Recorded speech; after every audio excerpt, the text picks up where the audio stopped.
Hello folks, if you've just joined us, you're watching Consider This. I'm Melisa Idris, with me Sharaad, Kuttan. Now, due to the MCO, video conferencing services have been widely adopted by Malaysians for everything from cabinet meetings to working from home to yoga classes.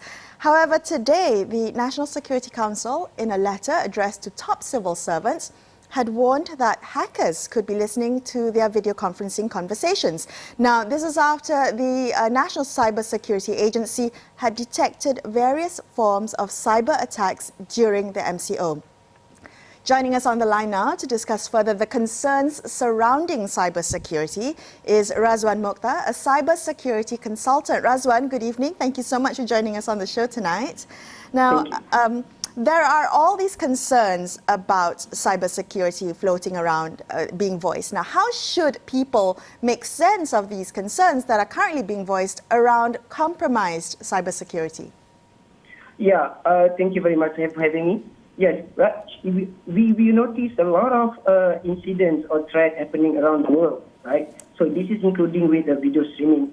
So it's not including a video streaming. It's also including with another application as well. So based on our observation, all right, we receive a lot of streaming applications also still vulnerable and doesn't meet the standard. So we as a user have to play a part to be careful and to wisely to choose the correct application. So, Razwan, if I could just kind of add to that, there was, because, one of the newest applications, it's been around for a few years now, but it really took off in a big way. It went from like 10 million users to 200 million users, says its developer, and that's Zoom. So Zoom has become popular. I've taken it up because people have asked me to. But what we've understood from the developers themselves is that because of the surge in demand, they've not been able to meet their own standards in terms of cybersecurity and so on and so forth. I mean, how do we, and if companies themselves admit this, then what do we do? I mean, should we go back to the tried and tested? Should we avoid new applications? What's your advice? Okay, the service can't be avoided anymore. We don't have a choice, right? So we need to communicate with each other from our house. So the best way is to actually to understand and to subscribe whatever application that you're going to use and understand how the way they are developing. I mean, follow their blogs, understand it, and start to use it with more careful. That would be my advice because there are a lot of options out there, right?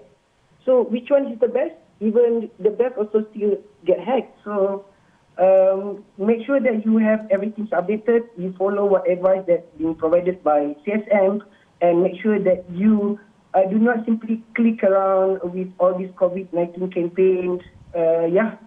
Okay, Razwan, I think of a typical user of technology. I never read the fine print.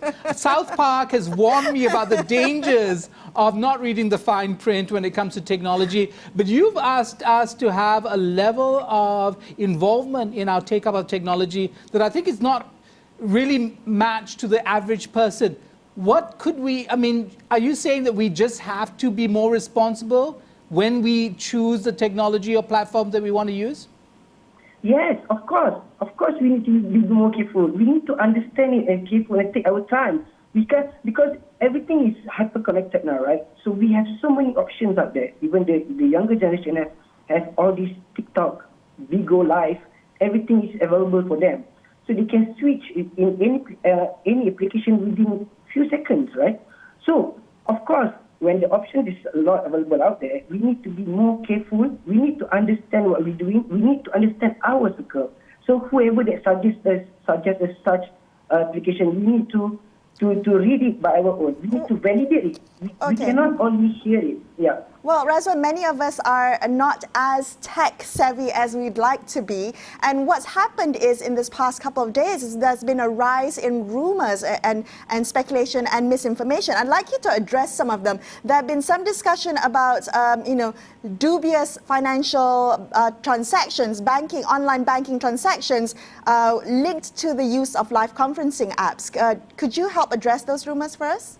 So apparently that news has been verified by the owner of the business.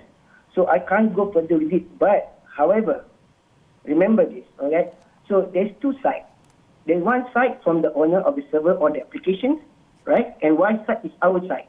So as the owner of the device, we need to be more vigilant. We need to be more responsible by make sure that we have the updated version to those that use the pirate operating system, right? It's not something new. Like if you see using Windows 7, so it's a time for you to start to change it and update it to the correct version, or at least be able at the standard.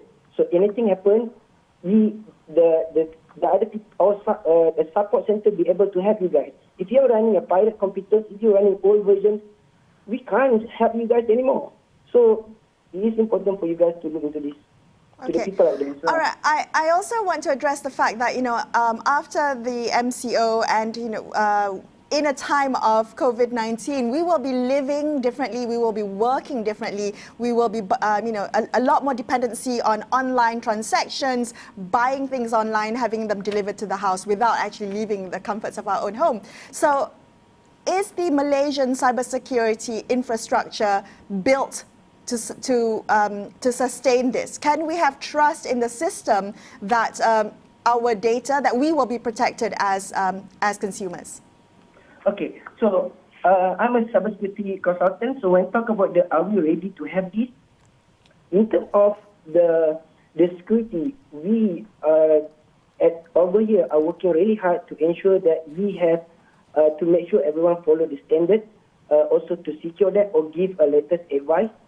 But then, if we're talking about the whole infrastructure, in terms of moving forward to digital, I think we also ready, whereby we can see, even now, we can see the stability within the connection, even the e-commerce working very well. I can order my food, I can order my computer chipset yesterday. So yeah, I think it is reaching the way we use internet or technology. All right. Well, thank you so much for speaking with us tonight, Razwan. Appreciate your time and your insults. Now, we're going to take a quick break, but after this, we're going to do a comparison of the stimulus measures of Malaysia compared to Singapore and the UK. So stay tuned to consider this.